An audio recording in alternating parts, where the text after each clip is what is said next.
Julian, I have a question for you.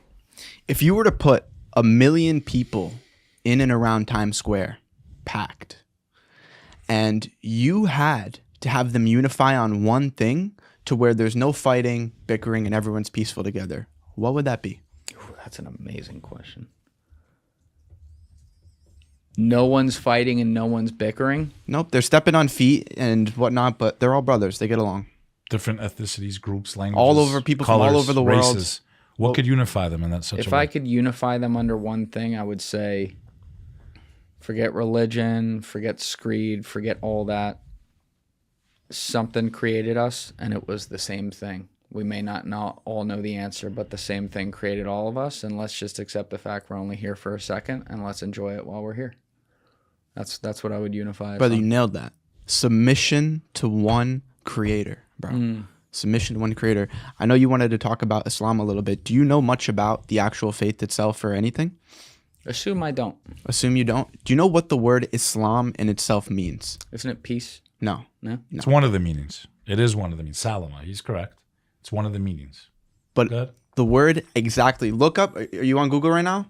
Look up submission to the will of God translated to Arabic. Did you find it? Yeah. Islam. So if you were to directly translate in English submission to the will of God, you would get the word Islam. That's the direct translation. The direct translation. Now, do you know what the word Muslim means? No. Look up one who submits their will to God, translated to Arabic.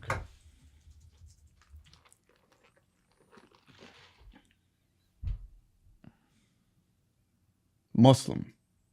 So if you were to directly translate one who submits their will to God, you would have the word Muslim. We're not called Mohammedans for a reason. We don't believe that Islam started with the Prophet Muhammad. Did you know that? You don't? No. No. Where do you think it started? Adam. Even before Adam, actually. So we believe there's two free-willed creations on earth, humans and jinn, which would be like spirits or demons. So they also... Refer back to the last episode with Julian Dorey. It comes up all the time. He went deep on that. So you remember how he said how the unseen creation, jinn, they have free will as well, right? Jinn! The jinn.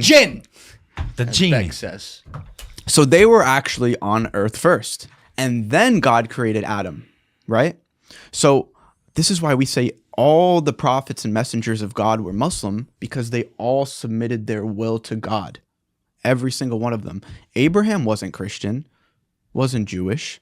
He was a Muslim. The word didn't even exist. Those words didn't even exist. David, Noah, they were all Muslims. They all preached worship God alone. Moses didn't walk around saying, I'm a Jew. Wait, so you're saying like figuratively? No, literally. No, we believe in all the messengers, bro. Every single messenger that Christianity and Judaism But did believes they in. identify that way, or do you guys identify them as that because of what they did? Can I? You answer that one. You got this or no? No, you take it. Let the spiritual leader do it. So what the Muslims, leader what the says Muslim says is the concept of worshiping the one creator has always existed. The word we use is the Arabic meaning of that word, but the concept of submitting to the one creator, or as we call it, the God of Abraham, has always existed. God did not choose just any nation. He chose the Israelites to give revelation, but he didn't choose them above humanity. He chose them to deliver the message. So what we're trying to say is Adam was the first human being created, Adam and Eve, right? And they were in a state of submission to the creator, right? So they were Muslims because of how they lived their lives. The concept of submitting to the one God is why, if you look at all the scriptures, they all worshiped God the same way, as I also mentioned on previous episodes with you. It's the same reason why Jesus in Matthew 26, verses 36 through 39, prayed with his head on the ground. So what we say is God sent prophets and messengers throughout time, throughout history. He didn't just choose one nation.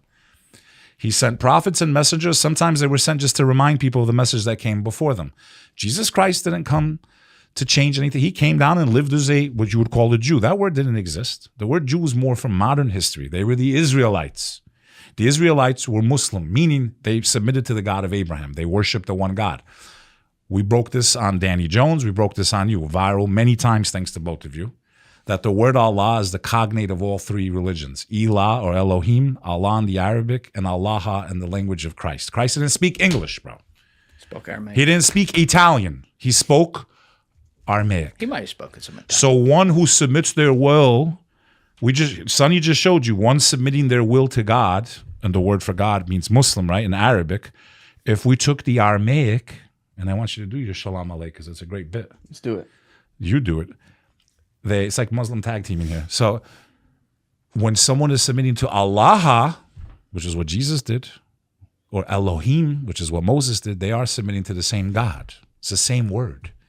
So the concept of a Muslim has always existed. One who puts God before everything else. Yeah, so we're not saying that Christians and Muslims have the same God. What Christians call the Father, like the God that Jesus prayed to in the Bible, that's who we would say is the only true God and the only being worthy of worship. Does that make sense?